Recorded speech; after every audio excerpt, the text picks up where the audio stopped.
So, what makes for a good normal summon in Infernity and which cards are good normal summons? Well, I'll be talking about that in this video, but first my intro.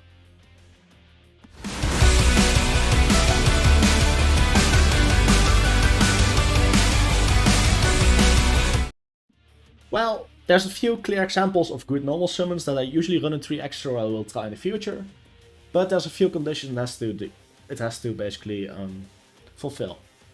Realistically, the card gives you an additional body on the field, gives you any kind of advantage, or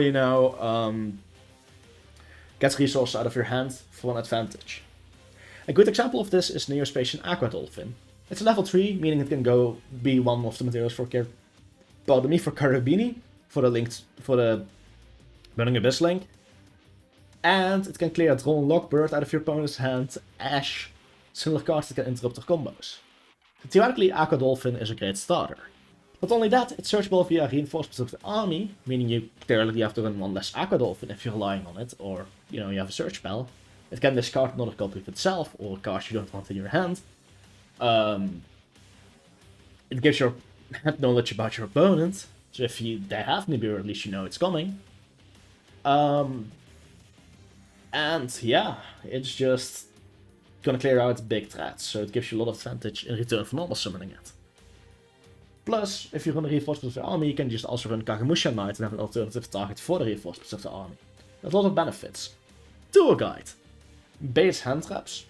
Doesn't require any kind of discard for its effect, so if you do have the right hand, there's no huge risk in normal summoning Tour Guide. If it goes through, you can usually grab something like a Wildcat or any other kind of card to lead to an extension.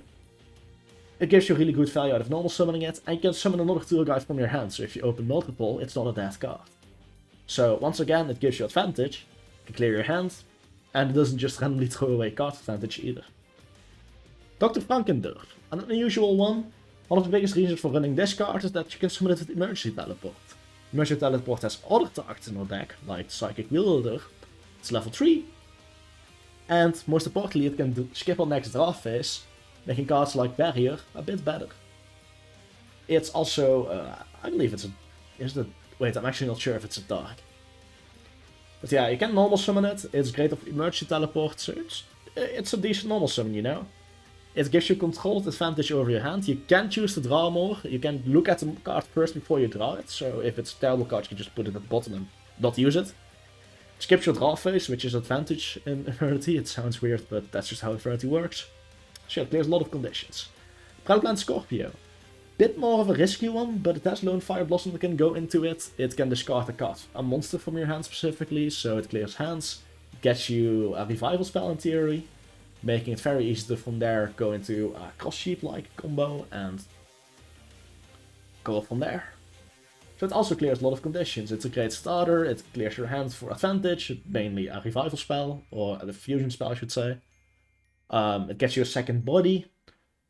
But there's a negative side, you have another level 3 that isn't exactly great, but hey, if you open it in an extender it can still play.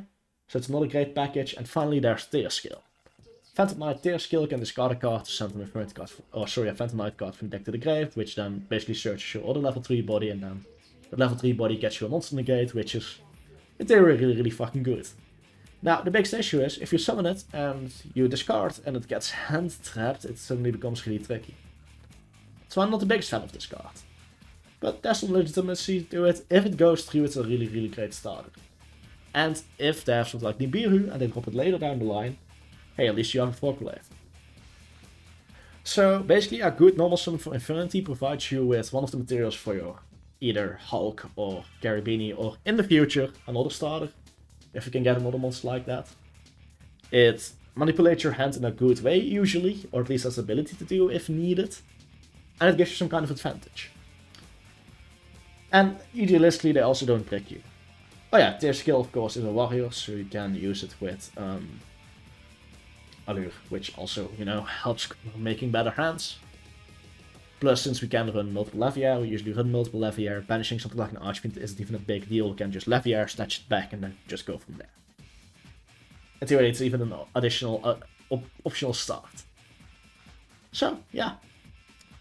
That's what makes a good normal summon for Infernity. Hope you all enjoyed this video. Have a beautiful day. Goodbye.